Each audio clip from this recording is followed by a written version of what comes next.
یہ قصہ ہے اس ہستی کا جسے سن کر دل کانپ اٹھے، روح لرز جائے اور انسان سوچ میں پڑ جائے کہ کیا واقعی کوئی اتنا بلند، اتنا عظیم اور اتنا مقبول بارگاہ ہو سکتا ہے۔ میں آپ کو اس درویش بے نشاں کی کہانی سنانے جا رہا ہوں جسے دنیا سلطان الہند کہتی ہے، لیکن حقیقت میں وہ دنیا کا نہیں، رب ذوالجلال کا انتخاب تھا۔ یہ داستان ہے اس فقیر کامل کی جس نے تنے تنہا پورے ہندوستان کا نقشہ بدل دیا، جس نے اپنے سجدوں، اپنی آہوں اور اپنے عشق کے زور پر وہ چراغ روشن کیے جو صدیوں بعد بھی جل رہے ہیں۔ آج بھی لاکھوں لوگ اس کے در پر جھک کر مانگتے ہیں اور خالی ہاتھ نہیں لوٹتے۔ آئیے میں آپ کو لے چلتا ہوں اس دربار میں جہاں نہ کوئی شہنشاہ تخت لیے بیٹھا ہے، نہ کوئی سلطنت کا علم لہرا رہا ہے، لیکن پھر بھی دنیا کا ہر بادشاہ، ہر فقیر اس دربار میں حاضری کو اپنی قسمت سمجھتا ہے۔ یہ دربار ہے حضرت خواجہ معین الدین حسن چشتی اجمیری رحمۃ اللہ علیہ کا، جسے آپ غریب نواز کے نام سے جانتے ہیں۔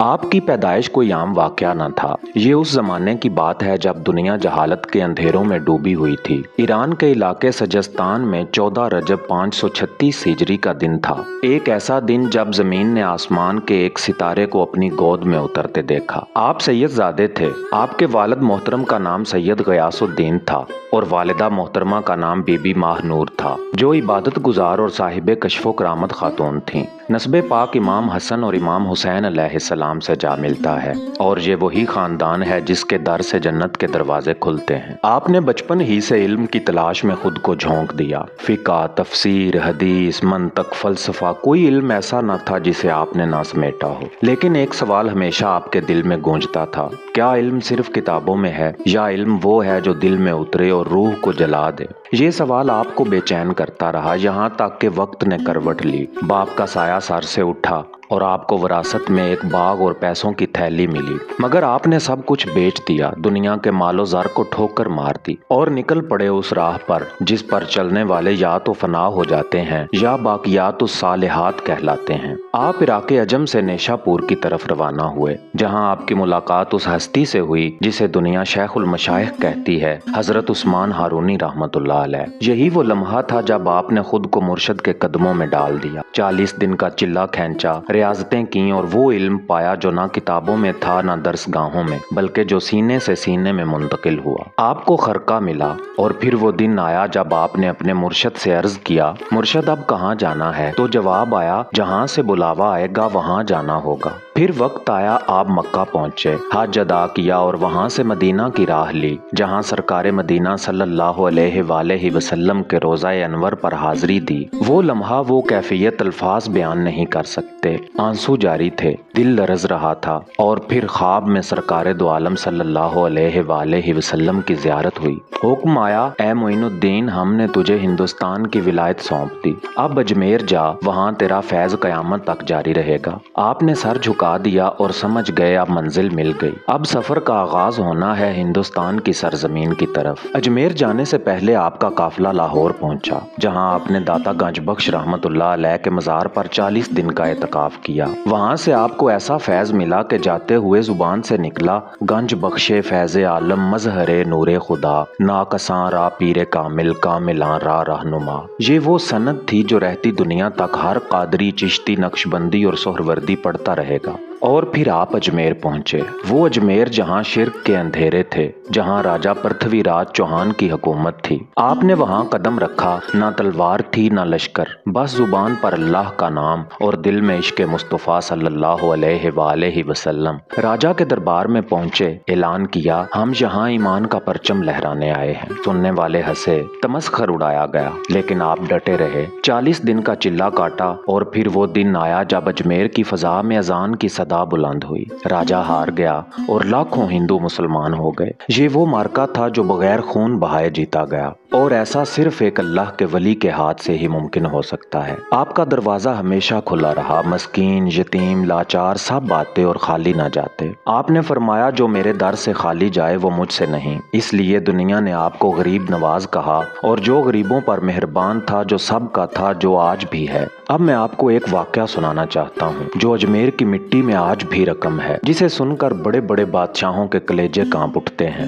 और जिसने दुनिया को बता दिया कि जो रब का हो जाए दुनिया की कोई ताकत उसका बाल भी बिका नहीं कर सकती। ये उस वक्त की बात है जब ख्वाजा गरीब नवाज रहमतुल्लाह अलैह ने अजमेर की सरजमीन पर अल्लाह और उसके रसूल सल्लल्लाहु अलैहि वसल्लम के इश्क का आलम बुलंद किया था। आपका फैज रोज बरोज बढ़ता जा रहा था। हर रोज सैकड़ों लोग राजा के महल से निकलकर उस फकीर के दरबार पर जा रहे थे। ये मंजर राजा पृथ्वीराज चौहान से देखा न गया। गुरूर, तकब्बुर और कुफ्र का जोश सर पर चढ़ आया। उसने अपने दरबार के सबसे खूंखार और तरबियत याफ्ता हाथी को बुलाया, जिसे जंग में दुश्मनों को रौंदने के लिए तैयार किया जाता था। एक ऐसा हाथी जिसके पांव तले आकर बड़े बड़े सूरमा मिट्टी हो जाते थे। राजा के चेहरे पर शैतानी मुस्कुराहट थी। वो बोला, जाओ उस फकीर को मेरे हाथी के कदमों तले कुचल दो, ताकि दुनिया देख ले कि कौन राज करता है और कौन फना होता है। दरबार के सिपाही हाथी को नशे में धुत करके मैदान में ले आए। पूरा अजमेर जमा हो गया। कोई कहता, उफ अब क्या होगा। कोई बोलता, ये हाथी तो किले तोड़ देता है, वो दरवेश बच ना पाएगा। मगर वहां उस फकीर बेनिशां को देखो, जिसे ना कोई खौफ था, ना डर, ना चेहरे पर कोई शिकन, ना हाथ कांपे। वो अपनी जगह बैठा हाथ में तस्बीह लिए अल्लाह अल्लाह कर रहा था। तब हाथी को हुक्म मिला, चल रौंद दे। महावत ने हंकाया। हाथी चिंगाड़ता हुआ आगे बढ़ा। जमीन लरजने लगी। लोग जानते थे अब कुछ बाकी ना बचेगा। लेकिन जैसे ही हाथी उस फकीर के करीब पहुंचा, उसकी नजर ख्वाजा गरीब नवाज रहमतुल्लाह अलैह के चेहरे पर पड़ी। वो चेहरा, वो नूर, वो जलाल हाथी की आंखों में ऐसा उतरा कि वो ठिठक गया। लोग चीखने लगे, चिल्लाओ, मारो, मगर हाथी के कदम जमीन में गड़ने लगे। वो जो बिफरा हुआ आया था अब कांप रहा था। ख्वाजा साहब ने आसमान की तरफ देखा। होंठों पर मुस्कुराहट आई और फकत एक जुमला कहा, ऐ अल्लाह, अगर ये तेरा हुक्म है तो आ, वरना पलट जा। हाथी की टांगें लरजने लगीं। उसने जोर लगाया, मगर जैसे कोई जंजीर उसके जिस्म पर पड़ गई हो। वो जमीन पर गिरने लगा और फिर पूरे अजमेर की नजरों के सामने वो हाथी उस फकीर के कदमों में सजदे में गिर गया। वो हाथी जिसके गुरूर पर राजा नाज करता था,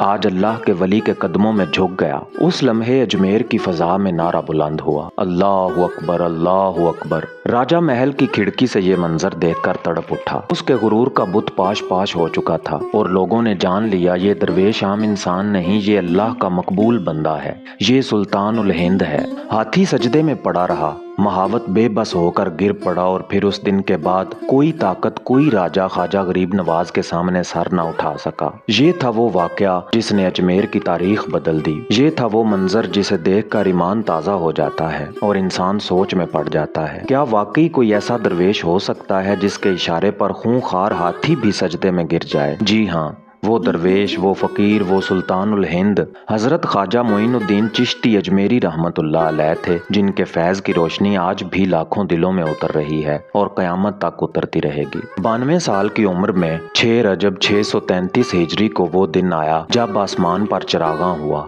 जमीन ने आसमान के वली को अपने अंदर समो लिया। लेकिन हकीकत ये है कि ख्वाजा मोइनुद्दीन चिश्ती अजमेरी रहमतुल्लाह अलैह आज भी जिंदा है। अजमेर में हर साल लाखों का मजमा लगता है और लोग गवाही देते हैं कि इस दरबार से कोई खाली नहीं लौटता। आइए आज हम इस फकीर के दर पर हाजिरी दें, दिल में एक उम्मीद लिए, लबों पर एक सदा हो, या ख्वाजा, या मोइनुद्दीन, या गरीब नवाज, हमारी झोली भी भर दीजिए। ये दास्तान है दास्तान उर्दू, उसकी आवाज़ जो सदियों पुरानी गलियों में गूंजती है, जो हर लफ्ज में एक राज छुपा लाती है और हर जुमले में सदियों की गर्द भरी हुई मालूम होती है। कहते हैं वक्त के किसी दौर में एक ऐसा शख्स पैदा हुआ जिसे तारीख, रूहानियत और पुरस्रार वाकयात की खोज लगाने का जुनून था। वो किताबों के औराक में छुपे राज ढूंढता, कभी सूफी दरवेशों के कदमों में बैठकर सुना करता, कभी शिकस्ता कब्रों के पत्थरों पर हाथ फेरता। दिन गुजरते गए, रातें बीतती रहीं और फिर एक रात चांदनी में नहाया हुआ वो शख्स तन्हा बैठा था कि यकायक उसके सामने एक साया नमोदार हुआ। साया बोला, क्या जानना चाहता है? वो शख्स बोला, सब कुछ, जो कभी लिखा गया, जो कभी सुना गया और जो कभी किसी ने जाना ही नहीं। साया हंसा